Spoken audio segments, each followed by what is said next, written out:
Students, welcome to Lakshmi's English class. Today we will learn English grammar. तो आज आम English grammar discussion करिबा. आज टॉपिक है पार्ट ऑफ ए सेंटेंस.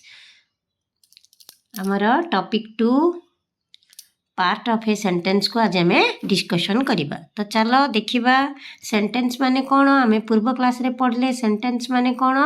जो वाक्य किछि वर्ड कॉम्बिनेशन रे गोटे वाक्य तैयारी हुए जोटा कि गोटे मीनिंगफुल सेंस दौथुबो, गोटे सठिक अर्थ दौथुबो, तेबे ताको आमे सेंटेंस कहिबा. तो ए जो सेंटेंस रे कौन कौन थाए, what is the parts of the sentence. आमर सेंटेंस रे दीटा जिनस थाए. A sentence has two main parts. दीटा मेन पार्ट थाए ताको कहंती सब्जेक्ट आ गोटे होची प्रीडिकेट. दीटा जिनस को नेकरी आमर सेंटेंस गठित. तो सब्जेक्ट कौन ना जोठे जीए काम करुची, सेंटेंस रे जीए काम करुची बा सेंटेंस रो जीए मुख्य भूमिका रे थाए ताको कहंती सब्जेक्ट बा कर्ता. ओडिया रे सब्जेक्ट माने ओडिया रे कौन कर्ता माने जीए सेंटेंस रे काम करे बा जीए सेंटेंस रे मुख्य भूमिका रे थाए ताको कहंती subject. The part of the sentence that tells who or what we are speaking about. जा विषय रे कहूचे, जा को कहूचे बा जीए ए सेंटेंस रे विशेष भूमिका ग्रहण करथाए ताको कहंती सब्जेक्ट. देखो ताहले प्रीडिकेट कौन. The part of the sentence that tells something about the subject. आउ सब्जेक्ट विषय रे जहाँ सब कुहा जाइछि ताको कहंती प्रीडिकेट. हला जा विषय रे कुहा होछि सी होछि सब्जेक्ट, आउ सब्जेक्ट विषय रे जहाँ सब कुहा जाइछि सी होछि प्रीडिकेट. देखो एग्जांपल देखिबा. सेंटेंस कौन. The grapes are sour. एठे द ग्रेप्स होछि सब्जेक्ट एंड आउ आर सोर होची प्रीडिकेट. बुझिला. द ग्रेप्स होची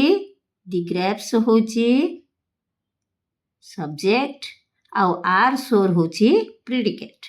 सिमिति एडी देखो. The dogs lives in a kennel. Kennel माने कौन. कुकुर रहिबा घर को कैनल बोली कहा जाए. The dogs lives in a kennel. The dog होची एडी सब्जेक्ट. हेले डॉग विषय रे कौन कहा जाइछि सीए कैनल भितरे रहुची. Lives in a kennel. तो लिव्स इन ए कैनल होची प्रीडिकेट जहा कि सब्जेक्ट विषय रे कहा जाइछि बा डॉग विषय रे कहा जाइछि. बुझिला.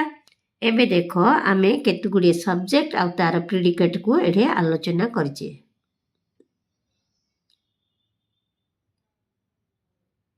Shimla is the capital of Himachal Pradesh. तो शिमलाटा होची सब्जेक्ट आउ एटा is the capital of Himalaya Pradesh predicate.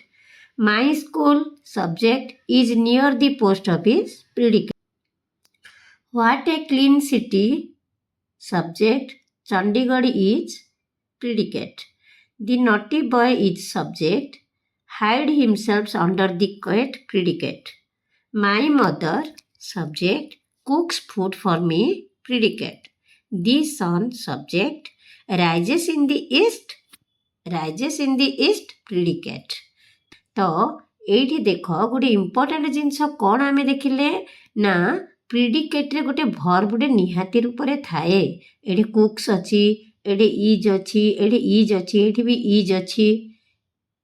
एठी देखो सिंग्स अच्छी. एठी कौन ना delivers, had, went, lived, is, are, looks ए सब गोटे गोटे वर्ब. तो सबु बेले प्रीडिकेट रे गोटे वर्ब थाए. आग पाठरे आमे पढ़िथिले जे फ्रेज कौन ना वाक्यर गोटे अंश. तो वाक्यर अंश रे जदि आमे गोटे वर्ब गोटे मिसी करी थाए ताहाको आमे प्रीडिकेट कहिबा. एबे देखो सी कही आ भितर तमे सब्जेक्ट को अंडरलाइन करो. चलो एबे एक्सरसाइज करिबा. एक्सरसाइज फर्स्ट कौन अच्छी. Underline the subject in each sentence and write it in the given blank. तो ब्लैंक रे सब्जेक्ट गुड़िक लिख. तो ये कौन आमर सब्जेक्ट द टेबल एठे दिस ब्लू शर्ट निधि एठे there are 40 students the tiger killed a tiger the mad elephant broke the wall of the park the mad elephant तापर एठे कौन देछि all the guests went away एठे all the guests होछि subject तो आम जाचे subject वाक्यर आरंभ रे थाए आ सी वाक्य मुख्य भूमिका ग्रहण करथाए आ सी कर्ता बा जी काम करे जी मुख्य भूमिका ग्रहण करे। एबे देख 2 नंबरटा आम करवा match the subject and predicate तो सब्जेक्ट सहित प्रिडिकेट को मिसेवा द फार्मर कौन हम द फार्मर is plowing देखो the farmer is plowing in the field है सी चाष करुची the red fort कोड अच्छे the red fort is made of red sandstone है ना माने लाल पत्थर रे तैयारी my grandparents live in Manali the Dal Lake will freeze in the month of December all the teachers love him very much the sheep gives us wool तो देखिल A B को केमिति मैच कराला आमे एमिति ही लिखिबा जे जार खातारे भल भाबे लिखिबा